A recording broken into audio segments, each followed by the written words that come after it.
if the meeting is not too technical, right?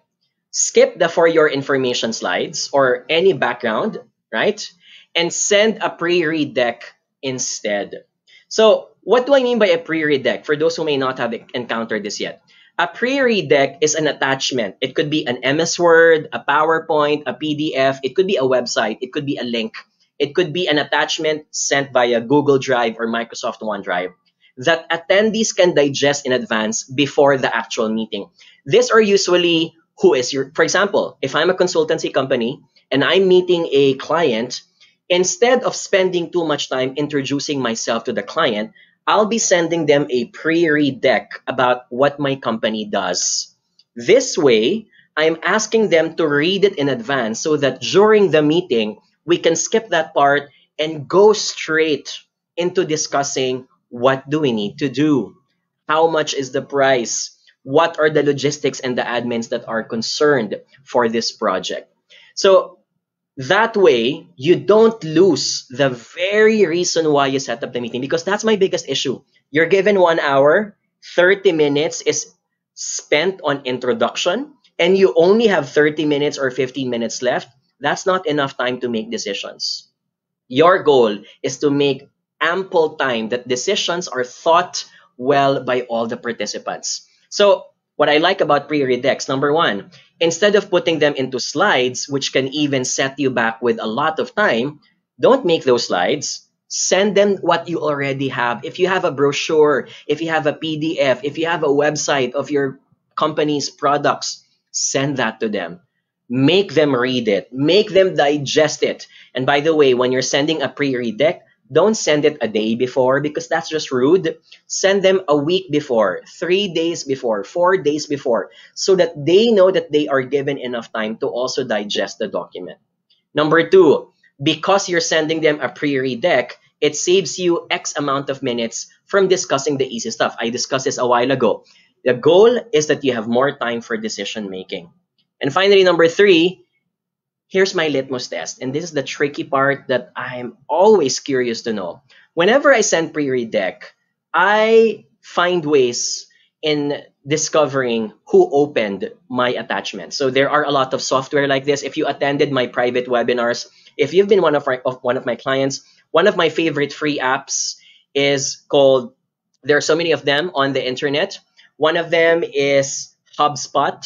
So HubSpot is a software that you can embed on Outlook or on Gmail. It allows you to check who opened your email and who opened the attachments, right? So it's a good way to test which attendees are taking your agenda seriously. It gives you an idea which ones are diligent because they're interested probably about the agenda of your meeting. Okay? Can I get a letter R? Who here has already sent a pre-read deck in their past careers? Maybe last week, maybe last year. When you had an opportunity, you've sent one because you wanted to save time and you wanted to be efficient. Right? So thank you. Daphne says, excellent tip. Nadine again says, I always do that, sending a pre-read to them. The thing is, when you ask them if they read it, no one is answering during the call. That is true. There are people like this. So it's a good way to test the energy and the engagement of your audience. If many of your participants did not read it, it only means two things. Either A, they're so busy about it, or number two, you need to step up in getting them excited about your meeting. Right? Daphne again, a pre-read always makes the meeting more effective. Attendees know what they are expecting and what's expected from them from the meeting. That is true. You know, when I attend meetings, I'm not the organizer, I'm just the one attending. Reading a pre-read deck gives me the idea, these guys are serious. They sent me this information. They sent me the slides. Now I know better who they are.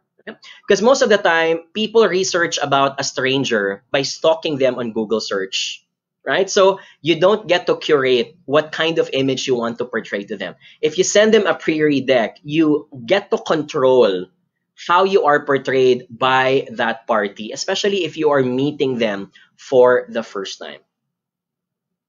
Okay.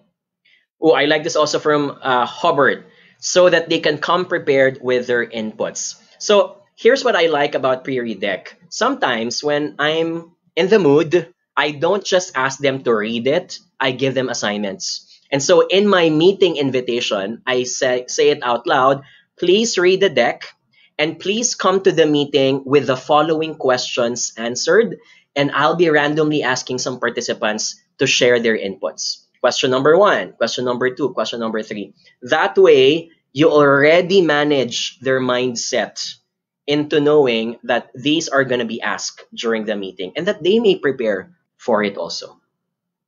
Okay, give us an exclamation mark if we are learning something so far. I hope we are.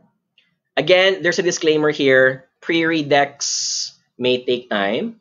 So don't be burdened to create a special PowerPoint presentation just for the pre-read deck.